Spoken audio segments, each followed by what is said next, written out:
Et salut les footeux, j'espère que vous allez bien aujourd'hui. Je voulais faire une petite vidéo pour vous montrer mes pronostics pour la Ligue des Champions, la meilleure des compétitions européennes qui revient mardi, je crois. Donc voilà, je vais. Alors les pronos, j'avais déjà une petite idée de ce que je voulais faire, mais bon là, je vais vous les faire en direct comme je revois les groupes là.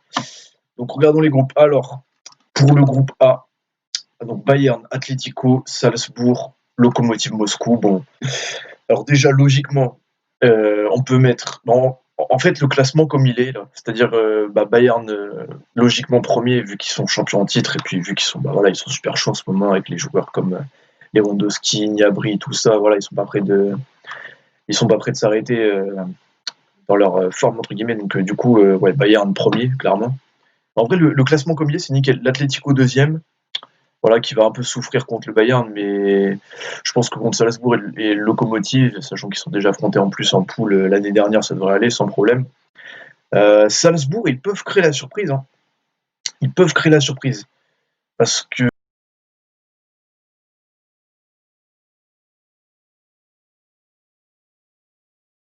Doku, mais non, Doku, c'est le mec de Rennes. Donc Kouata et Daka, les deux, ils sont très forts, ils mettent beaucoup de buts. Bon, c'est en D1 autrichienne, hein, c'est peut-être pas le meilleur championnat du monde, mais quand même, et en Ligue des Champions, on l'a vu avec Haaland, regardez, en Ligue des Champions, regardez tous les buts qu'il mettait quand il était à Salzbourg. Donc, on va dire Bayern premier, Lokomotiv Moscou dernier, et, et pour l'Atlético et Salzbourg, ça va dépendre. Après, l'Atlético, normalement, ils devraient finir deuxième avec les joueurs qu'ils ont, hein. Suarez, Joao Félix qui est toujours là, Koke, Saul. Bon, Partey est parti, mais il y a toujours Llorente, Torreira, enfin, puis sans parler de leur défense et de Oblak évidemment. Donc voilà, en toute logique, Bayern, Atlético, Salzbourg, Lokomotiv Moscou, le classement reste dans cet ordre. Salzbourg est reversé en Europa League, mais s'ils sont reversés en Europa League, ils feront un truc pas mal. Je pense qu'ils iront assez loin, genre huitième ou quart de finale, je pense. Allez, on passe au groupe B, avec donc Real Madrid, Shakhtar Donetsk, Inter Milan et Mönchengladbach. Alors là, moi j'aurais tendance à mettre l'Inter premier du groupe parce que le Real, ils sont pas en très bonne forme en ce moment. Ils se sont pas renforcés cet été, il y a que Odegaard qui est revenu de près. Bon voilà, ils ont perdu ce week-end, comme le Barça aussi, hein, c'est pareil, mais voilà, le Real, je sais pas, il leur manque un truc. Donc je les vois bien finir deuxième, le Real. Donc Inter premier, avec, voilà, avec Antonio Conte, Lukaku qui est on fire, Lautaro Martinez aussi. Voilà, moi je sens que c'est la bonne saison pour l'Inter. Le bon groupe aussi, voilà, il y a pas. Il y a de la difficulté, mais ça pourrait être plus relevé que ça. Donc voilà, Inter Milan premier, Real Madrid deuxième. Et alors les deux autres, ça va être très compliqué. Voilà, les deux, ils ont une très bonne équipe. Ils ont une très bonne équipe. Ils évoluent dans un meilleur championnat que Donetsk. Ils ont des jeunes comme voilà, Thuram, Alassane Plea qui est bon aussi, qui d'autres, Stindl, Ben Sebaini. Enfin voilà, ils ont une équipe pas mal. Et ça va être très serré entre les deux, entre Shakhtar et Gladbach. Parce que le Shakhtar, en fait, ils sont habitués, ils jouent la Ligue des Champions tous les ans, donc ils savent ce que c'est. Même s'ils évoluent dans un championnat moins relevé, il y a quand même des chances qu'ils terminent troisième. Donc, allez, je vais dire ça. Inter Milan premier, donc Real Madrid deuxième, Shakhtar Donetsk troisième, vu qu'ils ont l'expérience de la Champions League, et Mönchengladbach quatrième. Malheureusement, il faut un quatrième. Bon, voilà mon classement pour le groupe B. Et là, on va attaquer le groupe C, les gars, avec l'Olympique de Marseille, l'OM de retour en Champions League après 6 ou 7 ans d'absence, je crois. Enfin, bref, le groupe C, Porto, Manchester City, Olympiakos et donc l'OM. Alors là, déjà, en toute logique, City premier. Hein, on va pas se mentir, hein, même si voilà, ils ont toujours de la peine à aller assez loin dans la compétition. En phase de groupe, ils sont toujours assez chauds, donc voilà, je les vois mal finir autrement que premier. Ensuite, on a là, ça va être très serré. Ils n'ont pas une équipe si terrible que ça. Tout le monde va les mettre deuxième logiquement, mais je sais pas, ça va être compliqué. Du Alex Telles, Danilo Pereira, donc deux de leurs joueurs clés. Ils ne se sont pas tant que ça renforcés, donc je sais pas. Moi, j'aurais plus tendance à mettre Olympiakos, deuxième, les gars. Je vais vous dire pourquoi, parce que c'est une équipe déjà habituée à la Ligue des Champions aussi, un peu comme le Shakhtar Donetsk, qui s'est un peu renforcé cet été. Bon, avec Mvila, bon, en soi, c'est pas un super renfort, mais quand même. Et à domicile, ils sont vraiment chauds. Ils ont un ultra chaud derrière eux. Bon, là, ça va être un peu plus compliqué avec le Corona, mais ils auront quand même leurs supporters, vu que c'est en Grèce et que c'est pas en France. Je crois qu'il y a un nombre de supporters différent. Mais ouais, pour moi, l'Olympiakos, je mets Olympiakos deuxième. Il crée la surprise. Euh, Malheureusement, euh, je serais tenté de dire Porto troisième et Marseille quatrième, mais je vais plutôt dire Marseille troisième et Porto quatrième, parce que c'est quand même un objectif, un gros objectif de Marseille, non seulement de rejouer la Champions League, mais de rejouer les huitièmes de finale. Donc voilà, c'est subjectif, hein, c'est complètement subjectif ce que je dis, parce que voilà, j'ai envie qu'il passe évidemment, mais je dis, enfin, qu'il passe en Europa League au moins. Donc voilà, et Marseille troisième et Porto quatrième. Voilà, c'est un peu bizarre comme classement, mais bon, ça n'engage que moi. Et vas-y, j'ai envie de passer à un autre groupe parce que là, ça va être compliqué pour celui-là. Donc le groupe D, on a Liverpool, l'Ajax, l'Atalanta et Midtjylland. Alors déjà, Midtjylland, quatrième, ça c'est sûr, parce que voilà, c'est une équipe danoise, donc voilà, je crois que tout est dit. C'est-à-dire que voilà, même s'ils ont certains joueurs comme si par exemple, je vois pas ce qu'une équipe de Midtjylland peut espérer en Ligue des Champions, sachant qu'ils sont avec Liverpool, l'Atalanta et l'Ajax. Alors, moi, je mettrais l'Ajax troisième et l'Atalanta premier et Liverpool deuxième. Je vais vous dire pourquoi. Parce que déjà, Liverpool, ils n'ont pas fait une super Champions League la saison dernière. Ils ont été éliminés par l'Atlético. Et puis, ils viennent de perdre Van Dijk pour 7 ou 8 mois. Donc, en défense, ça va être très léger. Ils ont seulement Matip et Gomez. Donc, c'est très très léger. Gomez qui enchaîne les boulettes souvent. Matip, il est assez solide et il y aura sûrement du coup Fabinho qui va jouer en défense centrale à ses côtés, mais ça reste très léger, hein. Ça va être très dur pour eux d'enchaîner sans Van Dijk enfin voilà, bref, sans vraie profondeur de banc, ça va être dur pour eux d'enchaîner la Ligue des Champions et la Première Ligue. Donc pour moi, Liverpool deuxième. L'Ajax troisième parce ils ont encore perdu beaucoup de leurs stars. Il reste plus grand monde de l'épopée de 2019. Il reste Neres, Tadic, Onana, Blind. Sinon, voilà, les Ziyech, Van de Beek qui sont partis cet été, De Jong et De Ligt, ils étaient partis avant. Enfin, voilà, je vois mal l'Ajax faire plus. Et l'Atalanta, vu leur façon de jouer qui est incroyable et très tournée vers l'attaque, moi je leur dis premier. Donc je rappelle groupe D, premier Atalanta, deuxième Liverpool, troisième Ajax, quatrième Midtjylland. Ben voilà, je vois pas ce qu'ils iraient foutre en Europa League ou en huitième. Et là on attaque le groupe E, les gars. Séville, Chelsea, Krasnodar et Rennes. Alors là, je pense que c'est un groupe que vous attendez parce que voilà, forcément Rennes c'est leur première participation. Et puis moi je l'attends parce que aussi c'est voilà Chelsea, mon club de cœur qui joue. Donc moi je vais dire le classement suivant. J'ai déjà fait ma petite idée pour celui-là. Premier Séville, donc le vainqueur de l'Europa League, voilà premier. Parce que voilà, ils ont perdu aucun de leurs gros joueurs. Ils ont perdu Carlos Koundé, ils ont perdu Reguilon, mais ils ont connu Acuna, donc ils ont bien payé son départ. Toujours une bonne attaque avec Ocampos, Sousso, De Jong, Nessiri, enfin bref. Et ils se sont renforcés avec l'arrivée de Rakitic, même si Banega est parti. Enfin, voilà, ils ont le même coach. Franchement, une équipe stable comme celle-là, vainqueur de l'Europa League, je les vois mal terminer autre que premier dans ce groupe.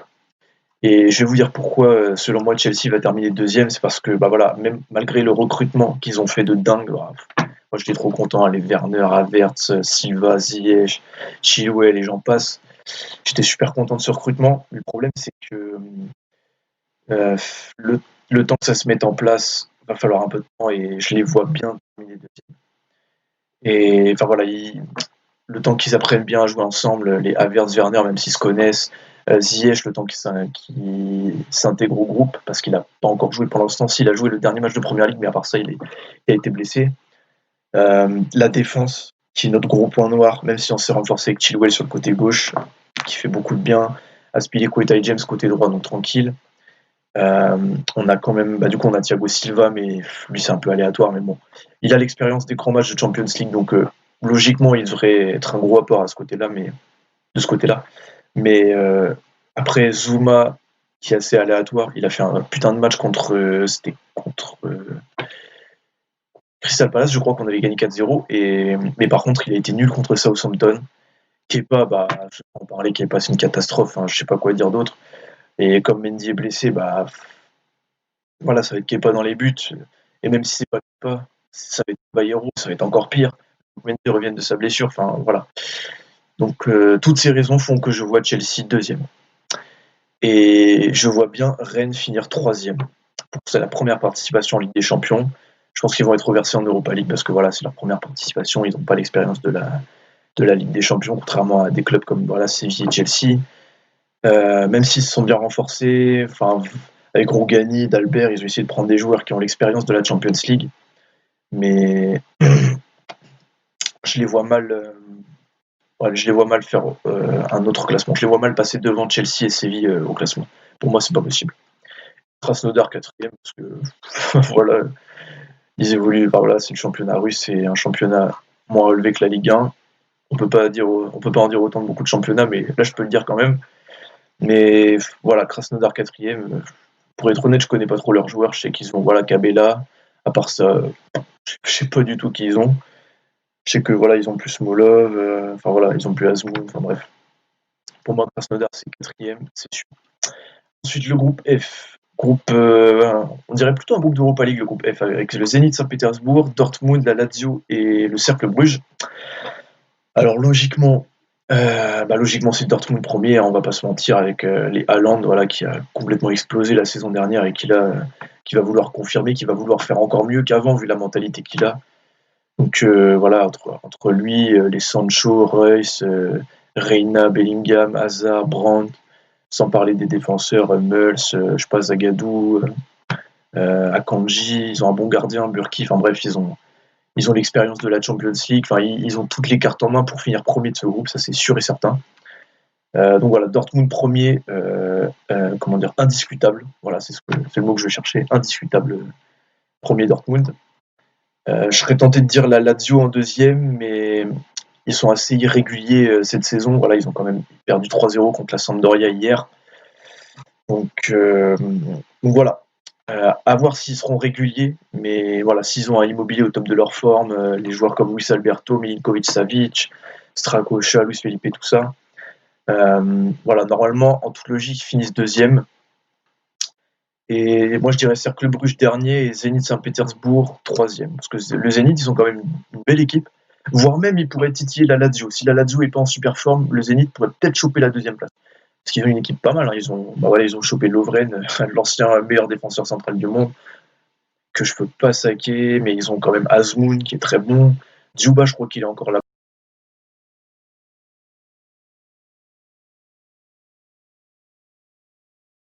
Ils ont encore Barrios, je crois. Enfin, ils ont une équipe pas mal et ils peuvent clairement finir troisième, ça c'est sûr, donc être reversés en Europa League et titiller la Lazio pour la deuxième place. Je pense que c'est possible. Donc voilà pour moi le classement pour le groupe F. Donc Dortmund, Lazio ou Zénith. Zénith et Bruges. Bruges dernier, ça c'est sûr.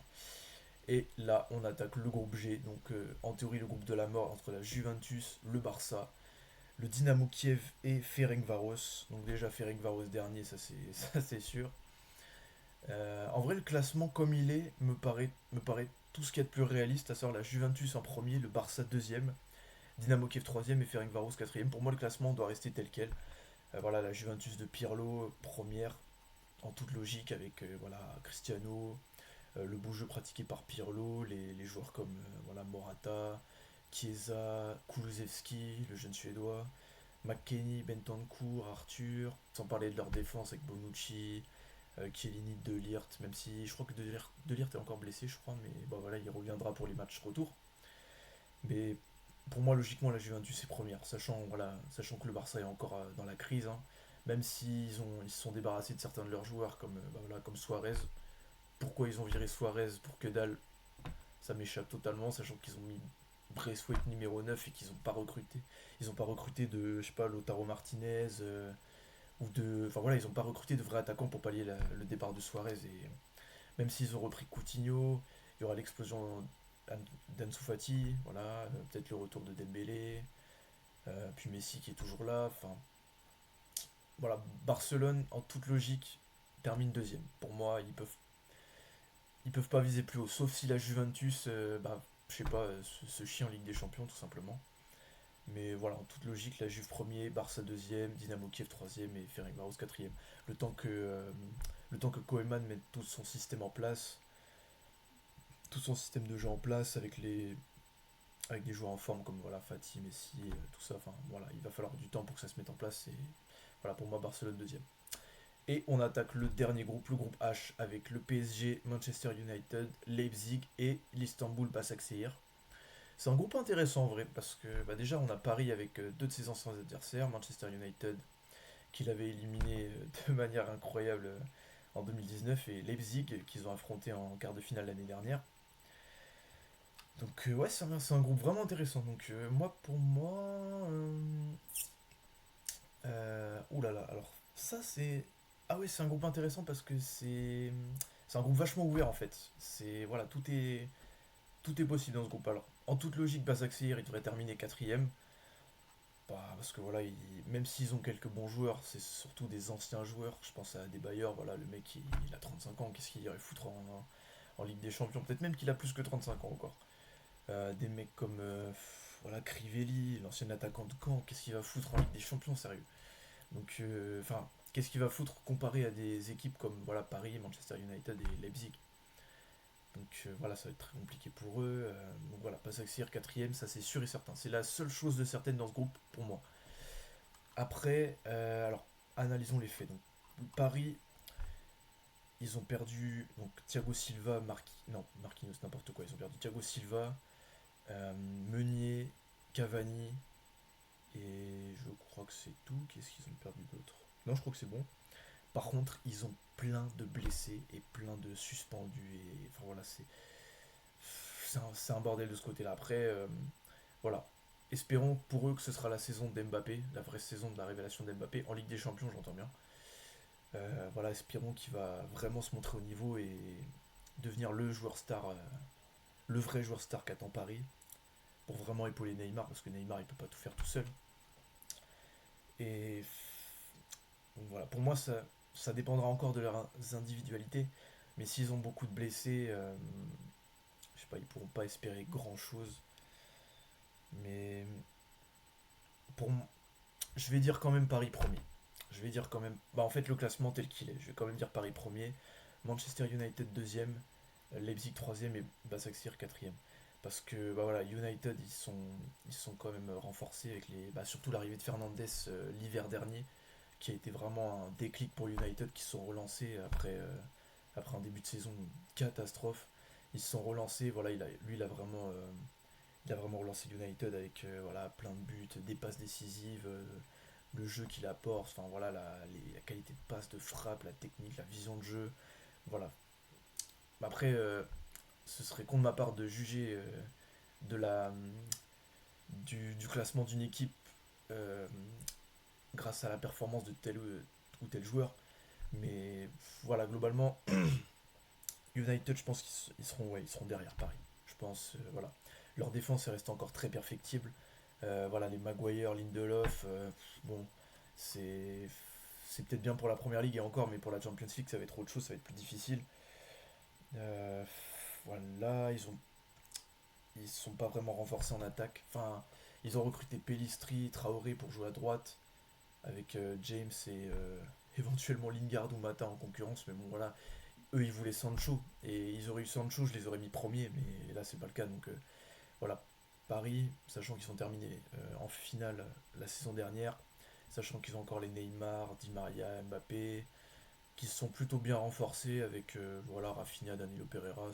C'est pas un recrutement dégueu, genre, c'est sans plus, c'est un recrutement potentiellement intéressant, mais à voir ce qu'ils vont donner au fil des matchs, donc les Rafinha et tout ça. À voir s'ils vont être intéressants ou pas, mais ouais, pour moi, Paris premier. Et Leipzig, ils peuvent créer la surprise. Là, je les mets troisième, mais ils peuvent très bien terminer deuxième, voire premier.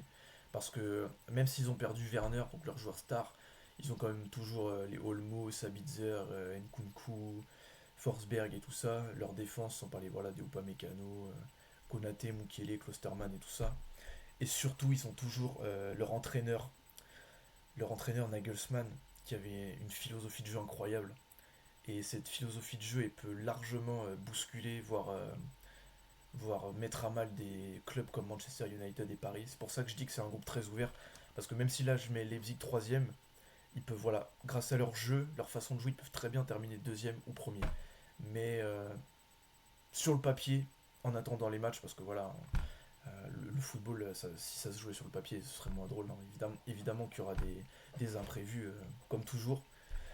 Mais voilà, pour l'instant, je vais les mettre troisième pour le classement et voilà, en espérant qu'ils vont faire une petite surprise, mais pour l'instant, c'est mon classement. En tout cas, j'espère que ces petits pronostics, cette petite analyse des phases de groupe de Ligue des Champions vous aura plu. Si c'est le cas, n'hésitez pas à mettre un petit pouce bleu, comme ça je saurai que ça vous a plu. Si vous êtes passionné de football, passionné, homme ou femme, d'où vous veniez, peu importe quel club vous supportez, etc. Si vous êtes passionné de football, vous pouvez rejoindre le gang de footeux. Je vous invite vraiment à le rejoindre. Pour ce faire, vous pouvez me follow sur YouTube, mais surtout sur Instagram parce que je vous fais pas mal participer. Je fais pas mal participer ma petite communauté. Là, on doit être autour de 120-130 abonnés. Je vous fais pas mal participer dans les sondages. Je vous demande voilà, quel joueur est meilleur qu'un tel, quel club est meilleur que tel autre. Si, bah, par exemple, dans la Champions League, s'il y a un match voilà, Paris United comme il y a mardi soir, je crois, je vous ferai je vous demanderai votre avis, par exemple, qui voyez-vous gagner le match, qui voyez-vous marquer, par exemple. Enfin, voilà. Si vous voulez participer sur une chaîne Bon Délire et que vous êtes passionné de football, je vous invite vraiment à rejoindre le gang de foot, vous le regretterez pas. En attendant, j'espère que cette vidéo vous a plu et que vous avez pu être éclairé un peu par rapport au pronostic de Champions League. Portez-vous bien, vivez bien le football comme un passionné, comme tout passionné. J'espère que votre club ira loin. Dites-moi les clubs que vous supportez d'ailleurs s'ils sont en Champions League et dites-moi aussi vos pronostics dans les commentaires, comme ça voilà. Voilà, par exemple là c'était mes pronostics, mais euh, chaque pronostic peut être différent, donc voilà. N'hésitez pas à me dire vos pronostics dans les commentaires et en attendant prenez soin de vous. Allez, salut!